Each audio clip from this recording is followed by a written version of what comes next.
Pope Francis மறைவையொட்டி தமிழக சட்டப்பேரவையில் இன்று அனைத்து உறுப்பினர்களும் 2 நிமிடம் மௌன அஞ்சலி செலுத்தினர். போப் பிரான்சிஸ் மறைவையொட்டி தமிழக அரசு சார்பில் இன்றும் நாளையும் துக்கம் அனுசரிக்கப்படும் என்றும், போப் பிரான்சிற்கு இறுதி சடங்கு நடைபெறும் நாளன்றும் துக்கம் கடைபிடிக்கப்படும் என்று தமிழக அரசு அறிவித்திருந்தது. இந்த நிலையில் இன்று காலை தமிழக சட்டப்பேரவை கூடிய போது சபாநாயகர் அப்பாவு போப் பிரான்சிஸ் மறைவுக்கு இரங்கல் தீர்மானம் வாசித்தார். அப்போது முற்போக்கு கொள்கையோடு பெரும் மாற்றங்களை முன்னெடுத்த ஆளுமை போப் பிரான்சிஸ் என்று தெரிவித்தார். அதனைத் தொடர்ந்து அனைத்து உறுப்பினர்களும் சட்டப்பேரவையில் எழுந்து நின்று 2 நிமிடம் மௌன அஞ்சலி செலுத்தினர்.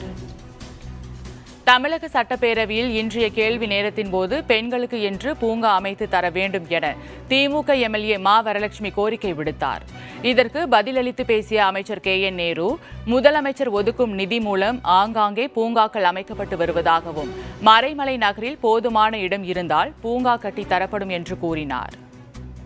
அவருடைய பூங்கா அமைப்பது என்பது தமிழ்நாடு அரசினுடைய ஒவ்வொரு நகரத்திலும் மிக முக்கியமாக மாலை நேரங்களிலே வயதானவர்கள் மற்றும் குழந்தைகள் விளையாடுவதற்காக பூங்காக்கள் ஆங்காங்கு நகராட்சி பகுதியிலும் பேரூராட்சி பகுதியிலும் அமைத்து கொண்டு வருகிறோம். அதற்காக நிதியை தனியாக முதலமைச்சர் அவர்கள் ஒதுக்கி தந்திருக்கிறார்கள். எனவே செங்கல்பட்டு அவர் மறைமலை நகராட்சியிலே தேவையான இடம் இருக்குமானால் உடனடியாக புதிய பூங்கா அமைப்பதற்குரிய நடவடிக்கை எடுக்கப்படும் என்பதையும் நான் தெரிவித்துக் கொள்கிறேன். அதனைத் தொடர்ந்து மதுராந்தகத்தில் உள்ள சார்நிலை கருவூலம் அலுவலகம் மிகவும் பழுதடைந்திருப்பதாகவும், 2 வருடங்களுக்கும் மேலாக வாடகை கட்டிடத்தில் இயங்கிக் கொண்டிருப்பதால் அரசு உரிய நடவடிக்கை எடுக்க வேண்டும் என்று எம்எல்ஏ மரகதம் குமரவேல் வேண்டுகோள் விடுத்தார். இதற்கு பதிலளித்து பேசிய அமைச்சர் தங்கம் தென்னரசு, மதிப்பீடு பெற்றவுடன் நடப்பாண்டில் கட்டிடம் கட்ட நடவடிக்கை எடுக்கப்படும் என்று கூறினார்.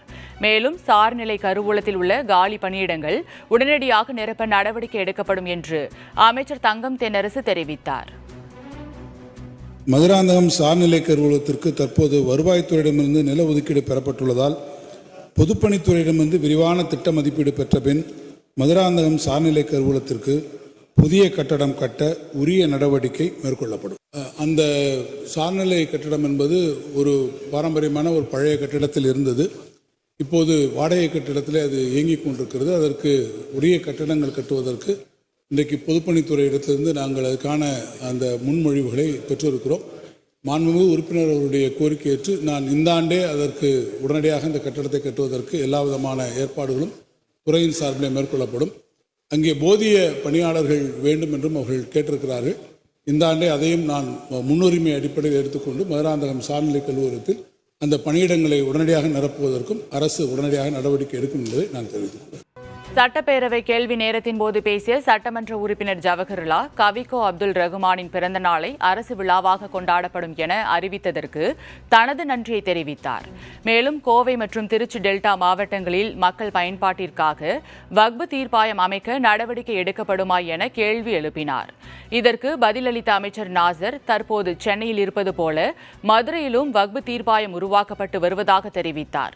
வக்பு சொத்துக்களுக்கான வழக்குகளை ஆய்வு செய்யும் நோக்கில் மதுரையில் வக்பு தீர்ப்பாயம் தேவைப்பட்டதால் இதற்கான முதற்கட்ட அரசாணை வெளியிடப்பட்டுள்ளது என்றும் கூறினார். மாவட்ட மக்களின் பயண சுமையை கருத்தில் கொண்டு 17/2/2024 அன்று மாண்புமிகு தமிழக முதலமைச்சர் அவர்கள் தலைமையில் நடைபெற்ற சிறுபான்மையினர் கூட்டத்தில் வக்பு சொத்துக்கள் மற்றும் நிர்வாக தொடர்பான வழக்குகளை ஆய்வு செய்து சென்னையில் இருப்பதைப் போல மதுரையிலும் ஒரு தீர்ப்பு அமைக்கப்படும் என்று கூறியுள்ளார்கள்.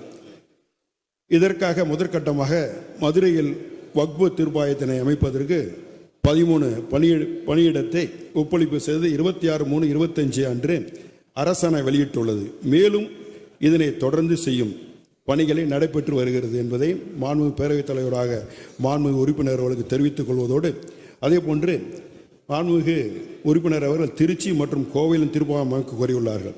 இது தொடர்பாக ஆய்வு செய்து தேவை ஏற்படும்படி மாண்புமிகு தமிழக முதல்வர் அவர்களின் கவனத்திற்கு எடுத்துச் சென்று மாண்புமிகு உறுப்பினர் அவரின் கோரிக்கை நிறைவேற்றப்படும் என்பதை மாண்புமிகு பேரவைத் தலைவர் வாயிலாக மாண்புமிகு உறுப்பினர் அவர்களுக்கு தெரிவித்துக் கொள்கிறேன்.